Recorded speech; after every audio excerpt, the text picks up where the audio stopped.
Today, the land around Eglinton between Bayview and the Don Valley looks like any other part of North York. It doesn't seem like a particularly noteworthy location. But 100 years ago, this was the site of an aerodrome. That's an old-timey word for an airfield, where World War I pilots were trained to fly biplanes made of wood and canvas before they shipped overseas to do battle with the Red Baron. You didn't have to be foolhardy to climb into the cockpit, but it certainly helped. This week, we are pleased to welcome Jeremy Hopkin, Toronto's resident expert on the Leaside Aerodrome and the high-flying events that took place there. This is Muddy York.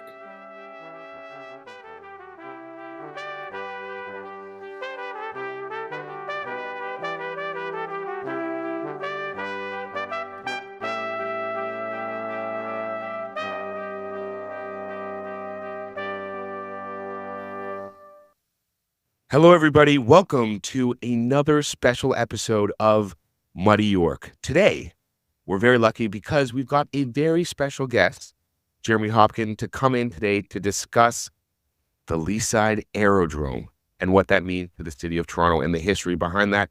Adam, how are you doing today? I'm doing just fine. I'm glad to finally meet Jeremy. I came across him on Twitter as somebody who posts some very interesting historical photos and postcards of Toronto in the old days.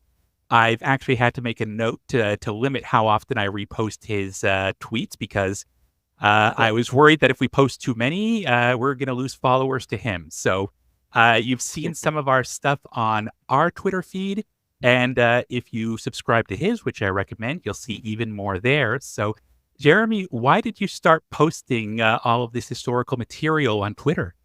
Well, for years I've just been sharing anything that I find and researching a lot. And as I research and find out new tidbits that I didn't know about Toronto's history, I just like to share it. And turns out some people ended up liking it, and I've actually spread out to social media, and I try to post the same thing on Twitter, Instagram, also Blue Sky now, and Threads. And it's getting to the point where it's becoming a little bit too much work, but hey, it's fun. I'll get it out there eventually.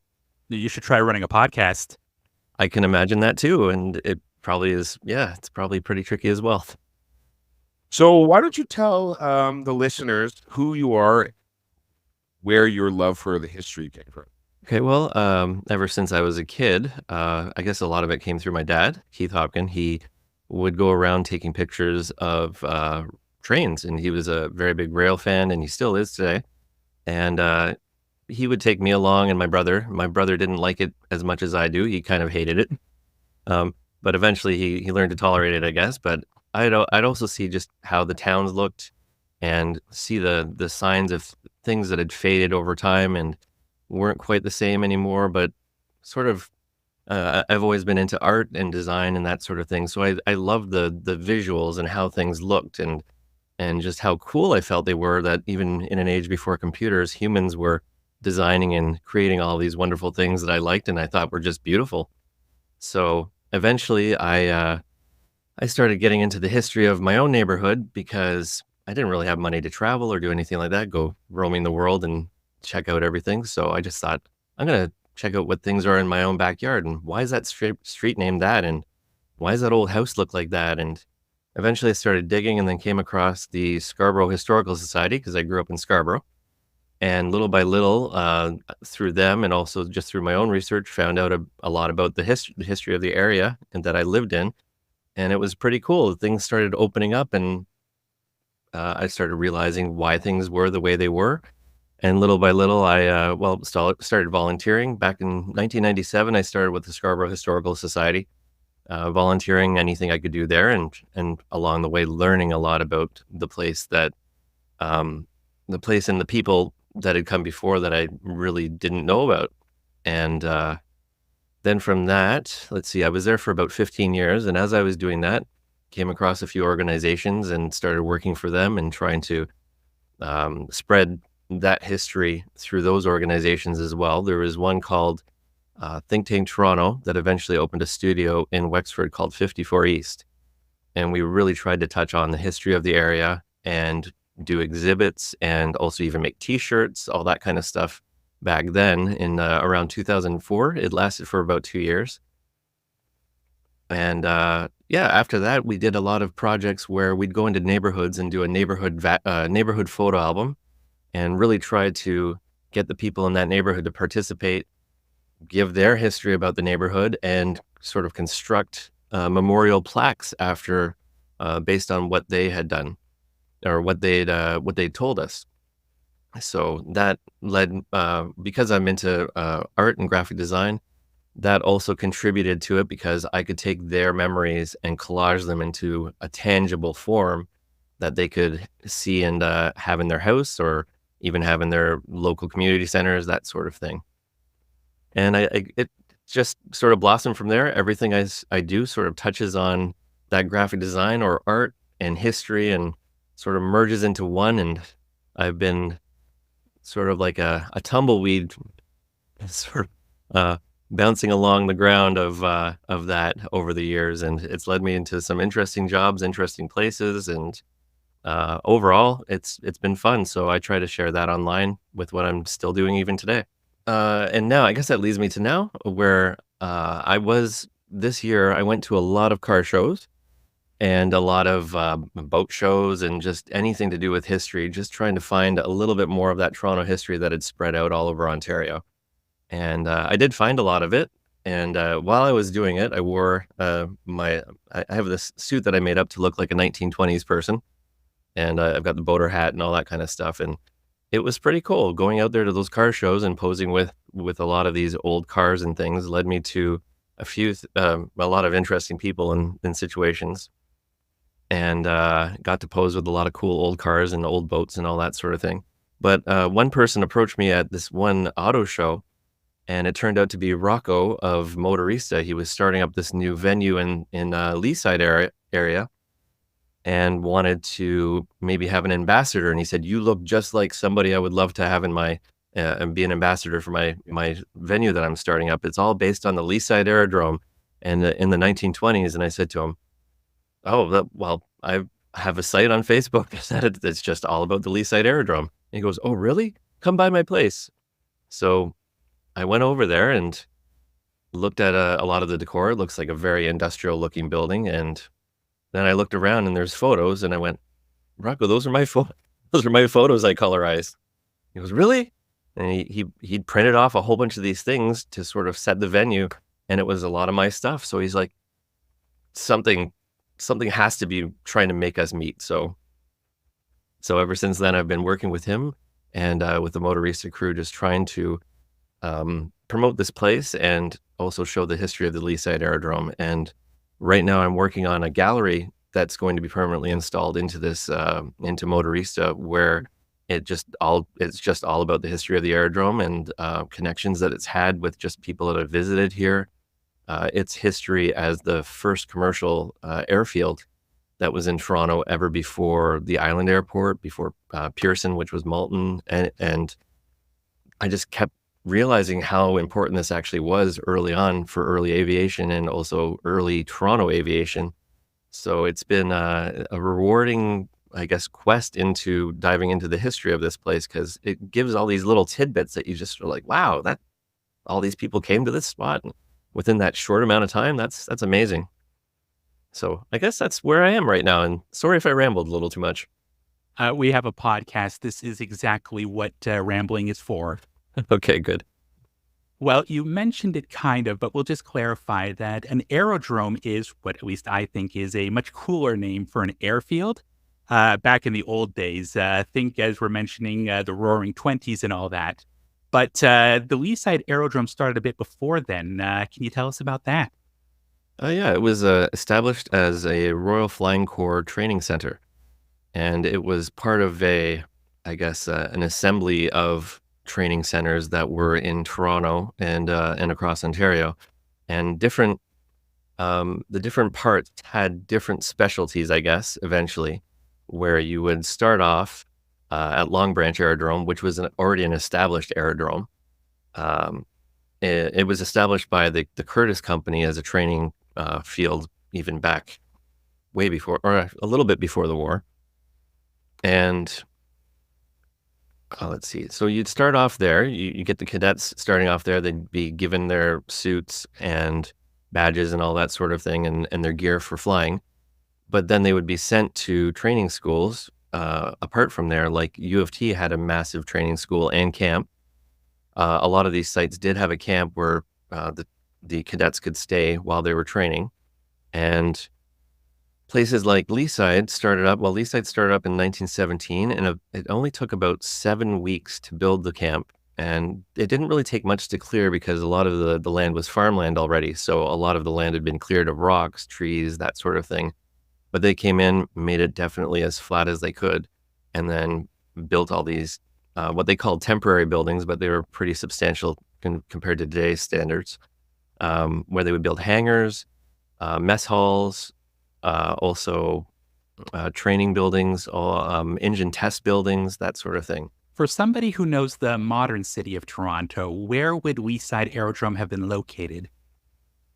Leaside the aerodrome was, if you can picture it's eastern Toronto, very close to the Don Valley. If you go on Eglinton Avenue East and meet Laird Drive just before you go down into the valley, that's where the aerodrome was. And it actually, when it was first built in 1917, it covered quite a large area. It went all the way from Wicksteed Avenue to the south. It went north of Eglinton Avenue, quite a ways, but there really wasn't a defined border there. It was sort of a forest in that time period, and almost stretched all the way to the Don Valley. The railway, the Canadian Pacific Railway, kind of cuts it off at that point, but the railway was a lifeline to the aerodrome in many ways. But yeah, that's the bulk of it right there. As the years went by, when it became used on other uses, it got whittled down over the years to a smaller airfield. But in that whole time, it never had pavement for the airfield. It was just all grass. So if the aerodrome was set up to train pilots for World War One, what were they doing, and who were some of the people who went through Leaside at that time? Well, they would be, let's see, in 1917, right up until the end of the war in the end of 1918. Let's see, there was 9 hangars there, capable of housing 3 squadrons. So the cadets, after receiving training at either U of T and Long Branch, they would have been shipped out to learn the flight basics, to go up there with trainers and learn how to fly, how to take care of situations when you're in trouble. Also, basics about engine repair, you name it. They sort of did a little bit of everything, and they tried to do it very quickly because they wanted to get these cadets out as fast as they could to replenish the cadets that had passed away overseas in World War One, because there was a very high mortality rate for flyers in World War One. So they needed as many people as they could, as fast as they could, and hopefully they flew well, because if they didn't, a lot of times they perished during training. And unfortunately, a lot of the cadets that were there in World War One did perish, and they're buried in various locations around Toronto and across Ontario. But yeah, they would be doing that. Let's see. Your original question was I'm sorry, I've strayed probably from your original question about what they were doing there and about who the people were. Hmm. Okay, so some of the notable people to come through there, there was, let's see, Frank Ellis, who was actually the author of a few publications, but one of his big ones was the Canada's Flying Heritage. But he served in the Royal Flying Corps. He was stationed at Leaside for a while. And in the book, he gives a good opinion about the Leaside Aerodrome, saying it was a good field to fly in. And it was actually good training overall. But at one point, he got a little disgruntled with the management that was there, and he told someone where to go and ended up in it turns out the Royal Flying Corps had a little jail there for people that weren't behaving very well, and he spent about 7 days there in the wintertime. So, but overall, he enjoyed it there, and he explains the training that was given there was pretty good, and he never actually did end up going to fight, as a lot of the people at Leaside didn't, because it was established in 1917.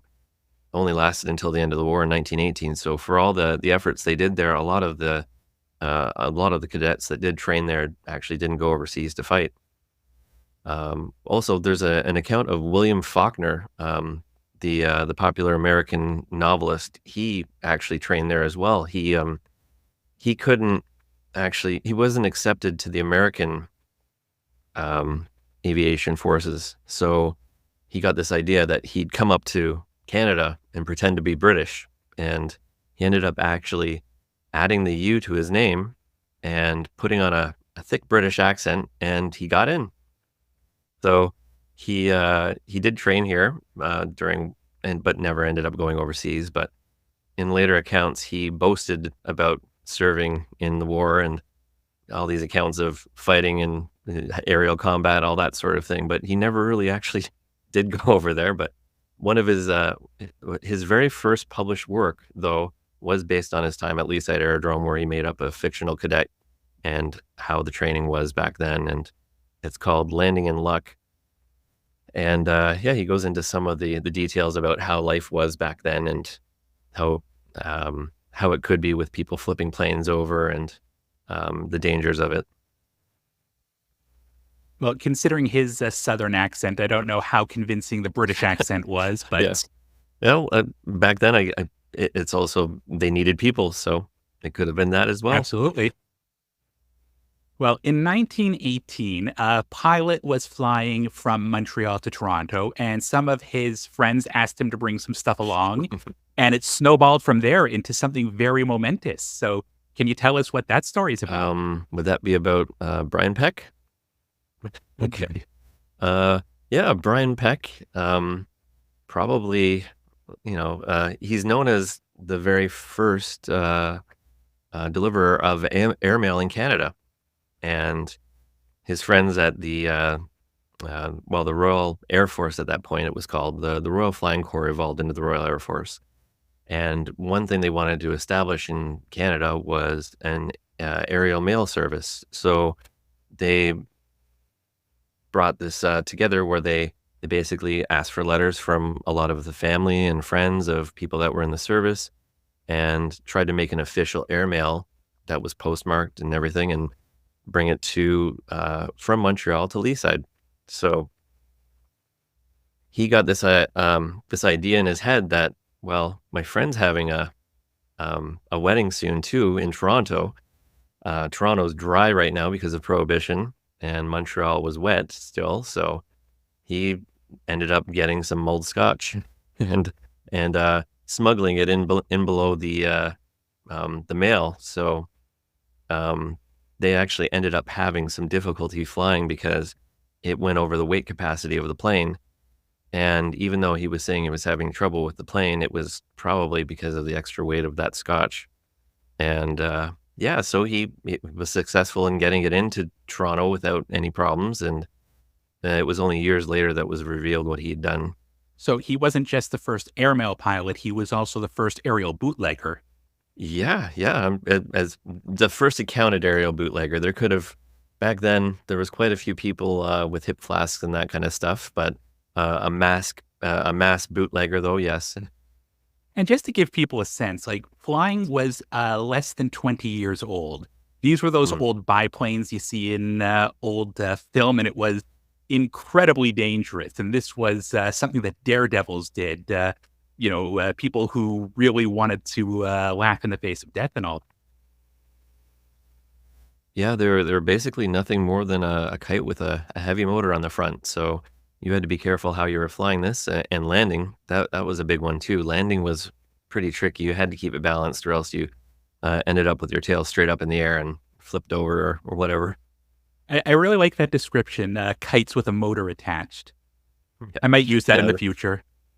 you're at the mercy of the elements very much. You really couldn't combat any storms, and you had an open cockpit too on all these planes right up until maybe the late 20s. They started enclosing them, so these guys had to really gear up and wear very heavy leather suits with padding, and it was quite the thing to even survive a trip like that. Montreal to Toronto, that's a pretty good flight for The planes that they used back then at the Flying Corps were these Curtiss JN4.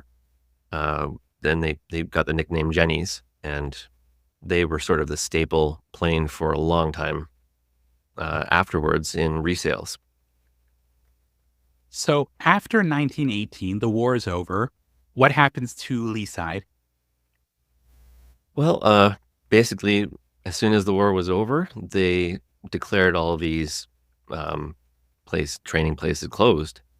But they offered the students that were there to finish up their training if they wanted to. So they kept them going for a little bit longer. Some of the cadets had no desire to fly really, so they just gave it up. But the ones that stayed on and some of the ones that had cooler heads would go on to have careers afterwards, in barnstorming, also in rural travel, hunting lodges, all that sort of thing. The bush pilots and that sort of thing. So they tried to find more employment that in these established aerial routes that they were establishing, so that they could keep their flying going. The thing is, though, right after the war, they declared all civilian flying they declared it off limits. So it took a while for that to happen. But at Leaside Aerodrome, it stayed open a little longer than the other ones, and the government hatched this scheme where they basically had all of this equipment that was basically brand new, and they didn't really have anything to do with it anymore. So their immediate reaction was to sell it all as surplus. So they did.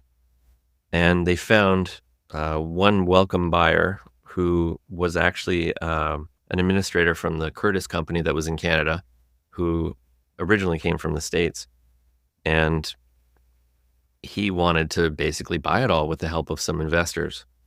And he bought all of the surplus cadet training planes and engines and a lot of the equipment that was used to fix it. And he brought it down to Leaside and established basically a surplus airplane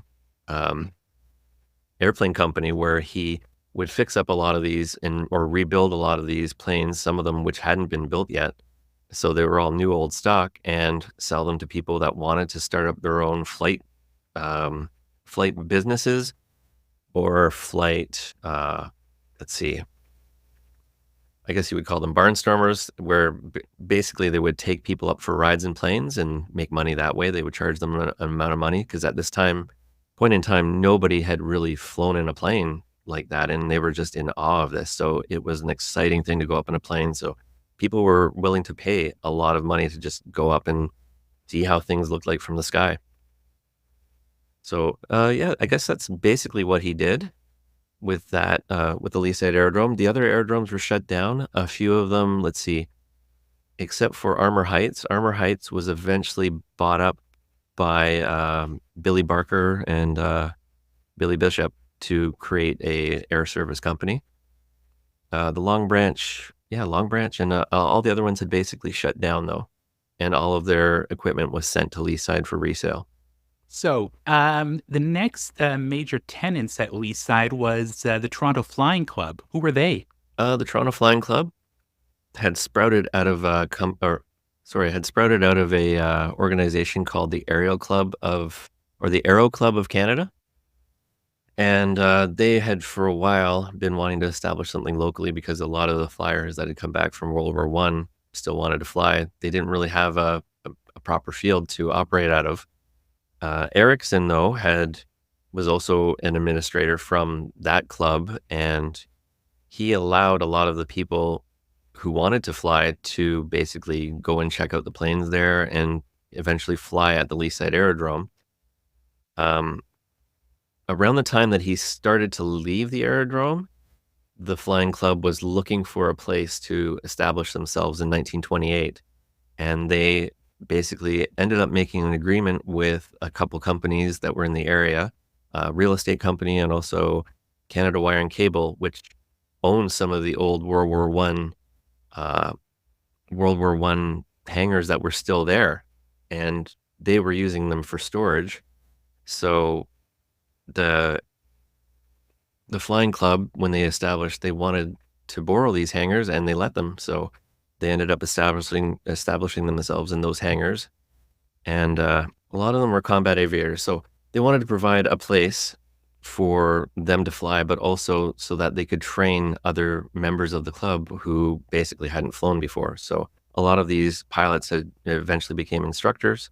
So you could go there and get your flight training and also get your license through the Toronto Flying Club. Sorry, so this may be kind of like a big sweeping question, but what do you think like the overall remaining or leftover importance of the aerodrome or the Leaside Aerodrome has left in the city of Toronto? The overall importance of this aerodrome would be, boy, let's see. I would say because it was the first commercial airport in Toronto, it led the way to establishing the Island Airport, also the Malton Airport, and a few other airports that were around that it contributed to the establishment of those things that we still have today. Now, some of the airfields we're losing. We just recently lost Buttonville, and I think the remaining airstrip, yeah, the remaining airstrip at Downsview is going to be closed down very soon too. So it's getting harder and harder to actually have small flights come into Toronto. There's still, Well, yeah, that's what I had some friends that are pilots, and I knew from them that places like Buttonville and the other smaller airports were really important in just learning how to fly. So I wonder how that's going to work in the future. yeah, with less of them, you have to travel a lot further out of the city to do it. There's still the Island Airport, and yeah, hopefully that keeps going. There's still a lot of small flights going out of there, but they're conflicting, I guess, with the commercial flights too. So they like to have an area that's a little bit more away from that, especially when you're first learning. Well, it's hard to top having Billy Bishop flying out of your aerodrome. What happened to Leaside Mm. after this heyday? Well, I guess the Great Depression hit, and the aerodrome had been looking for, well, actually, the Toronto Flying Club had been looking for another area to go to, just because the land developers did want to develop the area that used to be the aerodrome, and they were encroaching. So, uh, Well, wait a minute. Are you suggesting that, an important piece of Toronto's history was dismantled because of developer pressure? That doesn't sound like Toronto at well, all. well, the developers kind of let them be there too, so it was cool that they lasted as long as they had. But yeah, they had an agreement with the developers, so eventually, it it was on its way out. So they moved a little further north to Downsview. So, or actually not Downsview, sorry, Malton. And the Flying Club airfield moved up there and eventually got absorbed into what's Pearson now. It's still a piece of it, but the Flying Club, I know it was around even until the 80s, but I think it's even dwindled or disappeared to the point now where I don't know if it really exists. Do you know if there's any remaining like placards or structures or anything left in the Leaside area that signifies the existence of the aerodrome? Well, there is one plaque that's if you go north on Brincliffe, there's a little cul-de-sac. Well, not a cul-de-sac, sorry, a little parkette. I forget the other name of the street that's near there, but there's a little parkette that has a plaque that tells about the first the Canada's first airmail. And it gives a little bit of history there. It's a provincial plaque. And there's a couple streets now that are named after, there's Brian Peck Crescent. There's also Aerodrome Crescent, that is fairly close to one of the clusters of, where the clusters of the hangars used to be. If you go near Eglinton Avenue, pretty close to Brentcliffe, that's where there was a cluster there. So other than that, the hangars that were still left over at Canada Wire and Cable, they lasted right up until the late 70s, and then Canada Wire and Cable expanded and demolished those two. And I'm still looking around. There's some buildings that are around there, like Quonset huts, that people think are the old hangars, but they're not. I do think there's one hangar that might still exist, but I'm still looking into that. A lot of these did get repurposed after the war, but as far as remnants, the only remnants that really happen are basically underground now. I think back in 2010, there was this, there's a Staples that's very close to Brentcliffe and Eglinton, and they were doing some work in the parking lot out back of the Staples, digging down, I guess for a gas line or something like that, and they ended up hitting something, and it turned out to be one of the aviation gas tanks from 1917. It was still down there. So, and the only thing is, though, it still had the aviation gas in it, and it leaked through the groundwater and actually went into the Don River. So that was an unfortunate thing. But the fact that there's still things like that underground after all these years is just amazing. And Leaside made an appearance on Canadian TV a few years ago, if I remember. Yeah, on the series Frankie Drake, there was a Mhm. fictional Leaside Aerodrome that was sort of reconstructed at the Guelph Air Park, and this group called the Tiger Boys helped participate in that because they restore a lot of these old planes that are from around the era or later, and yeah, they were able to sort of reconstruct how Leaside would have been back in the day. A little fictional though, because they talk about the this contest that went on called the Better Babies Club, and that didn't really happen. But it's cool that they set it there and they made it about all about Leaside. So it rotated around that and gave people the realization that this airfield once existed. That's very cool. Very cool. Wow. Do we miss anything? Do you have anything else that you just have to tell the people about the Leaside Aerodrome? Anything else? I might not have touched on some of the other people that came through there. During Erickson's time there, he ended up becoming friends with a barnstormer and an ace pilot who was also a movie star in the United States. And his name was Ormer Locklear. He actually bought planes off of Erickson and flew them and did all these daredevil stunts all around the country. And when he was here in Leaside with Erickson, they struck up a friendship and they actually took the planes up and did wing walking over Leaside. Wow. So that's probably one of the first actual recorded accounts. And apparently in the newspaper articles I found, the Pathé company followed them and recorded it, but I still haven't found any video of that. But as with any... Wait. Sorry? So sorry. Wing walking? Are we talking like? Am I picturing this properly?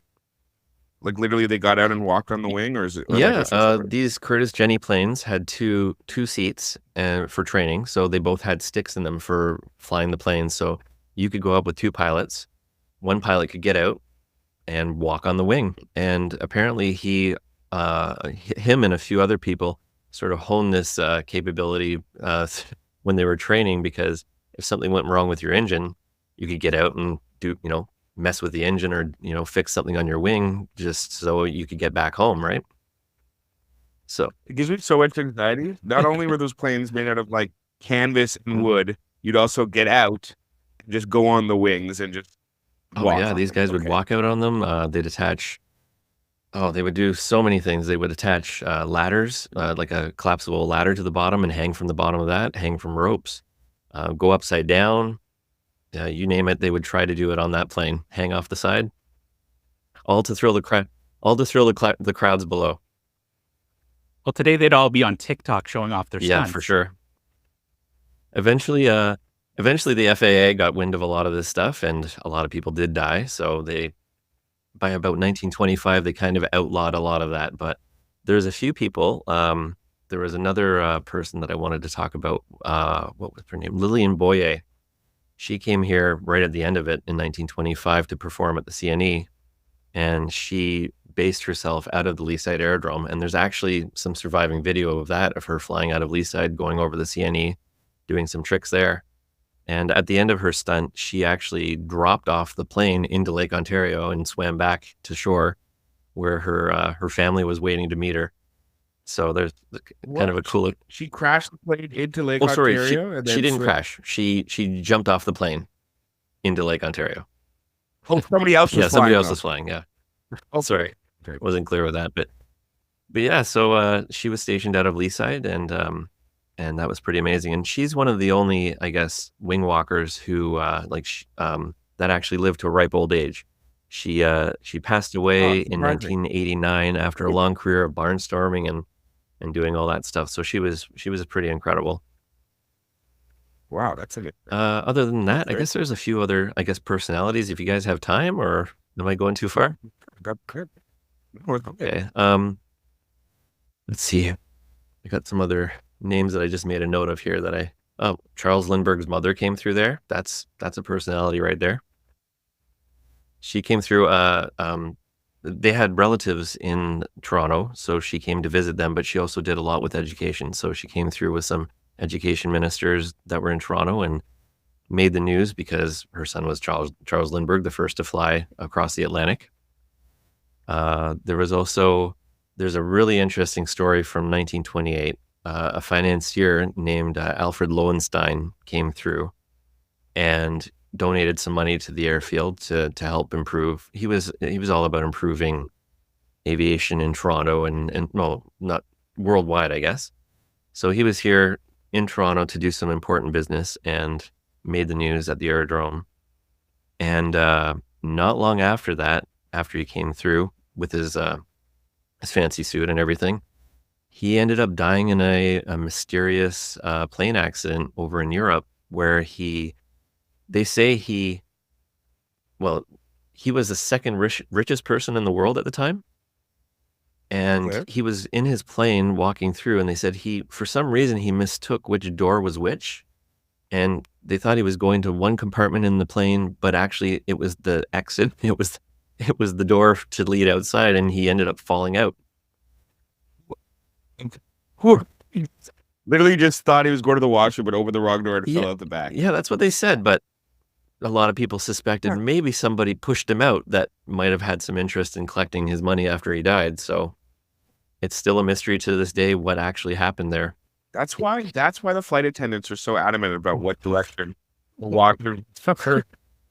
So interesting stories like that you come across that like, wow, it's really cool he was there, but man, he died maybe a few months after that, and he was here in Leaside just a little bit before. Wait, he just died doing after his thing. falling out of the plane? Yes, he died after falling out of the plane. Oh, like yeah. So that's what killed him. Yeah, the plane was fairly Okay. high up. It was over a body of water, I I believe. thought you And thought you survived that. oh no, no, Okay. no, no. I'm Wow. getting the order of things mixed up. Sorry, guys. Yeah, no, no worry. Well, I mean, Adam, do you have anything else you want to add? Not really. I am very glad that Jeremy agreed to be on here. This is That's exactly great. what we want. Someone who has a passion for, a little niche of the history of the city. And for anyone in Leaside, by all means, go out and see what you can find. See if you can sort of trace the outlines of the old airport and the real daredevils who were flying out of there in the old days. hmm It's definitely interesting that something like that existed here, and it's relatively forgotten. There are people that do bring it up once in a while, but it's part of one thing that we're also trying to do with the Motorista brand is make people realize what was there. And I've signed us up for Doors Open Toronto this year, so everybody can come by Cool. on May 25th and 26th and see what Motorista is all about. Also, we're having a gallery there about the history of the Leaside Aerodrome and the personalities and all these type of stories we talked about today. I'm going to try to highlight as much as I can there without it being too much. Nice. So if people want to find out more information about that, how would they do that? About that, you can find out through the Doors Open Toronto website. I think it's just Doors Open Toronto if you go through the city of Toronto. You could also find out, we will have a website up very soon. It was up intermittently, but it will be up again for Motorista. It's motoristastudios.ca.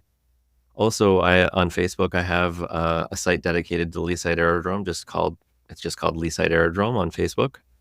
So I've highlighted a lot of those stories on there, and I do try to put them up also on this day. So like on this day in 1918, this happened Okay. to bring a little more connection to those events and things that happened. Also, there's just on social media, I'm Hopkin Design or Jeremy Hopkin. So you can pretty much find me on most social medias, except for I haven't got a TikTok account yet, but I don't know if that's going to happen since I hear they might shut that down. Just in the state. Mm, Kind of will still have lots of penetration here in Canada. Don't you worry. true. That's great. I'm actually going to, I've got a Costco visit that I'm going to today, and I feel like that big Costco in the Leaside neighborhood in the Overlea was that part of where the aerodrome might have been? Really, really Well, it does have some connections to the aerodrome. A lot of the people that were at the Toronto Flying Club and did frequent there, some of them were fairly well off, and they like to bet on horses. So the Thorncliffe Thorncliffe Racetrack was right Yeah. where that Costco is. Oh, wow. So Okay. if you go into the Costco, if you go into their food court to the south Yeah, side, you can I actually do. see a little history there about the racetrack and and it gives an aerial view, and you can actually see just north of it, you can see some of the hangars that are in that aerial view. Oh, beautiful. I'll munch on a $1.50 hot dog and check out some history. I think that's the best way to end it. Right on. Oh, and the front of it is the old Coca-Cola building. Oh, beautiful. History, history, history. Wealth of knowledge. Yeah. Well, Jeremy, thank you so much for coming on today. We learned a lot. Guys, if you want to find more information about Jeremy, please go and visit his Facebook page. Check out the Doors Open Toronto. You can look it up on Google. And go to Motorista and check out great resources that Jeremy has to offer. Jeremy, do you have anything you want to end off with? I guess the final thing I should end off with, I'm just thinking now I should have mentioned it. One of the reasons I'm even into the history of just this area in particular a little bit more than other areas is because if it wasn't for Leaside, I probably wouldn't exist today in the form that I'm in, because my dad's parents actually met there in Leaside during World War II. Neither of them could actually participate in the war, so they did the next best thing, and they actually did war work in Leaside. And my grandfather worked at Canada Wire and Cable, and he also worked at Lincoln Electric, which is just down the street. And Lincoln Electric's still there today. And he was making components for airplanes and for Mosquito bombers, he told us. And my grandmother was where the Canadian Tire parking lot is now. There used to be a place called Sangamo Electric. She was working there. So during a social, they met, and the rest is history. After that, they moved back up north and then had my dad, and there you go. There you go. From Leaside to now. Beautiful story. Adam, do you want to let the people know where they can find us? You can follow us on Twitter at Toronto_history. You can find us on Facebook at Muddy York History, all one word. You can email us at muddy_york@outlook.com. And because our audience is actually starting to grow at a pretty healthy rate, if you're listening to this, can we ask you to go on whichever service you're using, whether that be Spotify, iTunes, or something else, and leave us a rating? Because all of those ratings and all of those listens, they help promote the podcast, and that's what we're trying to do. So thank you to Jeremy, and we will hear from all of you in about 2 weeks. Enjoy the summer.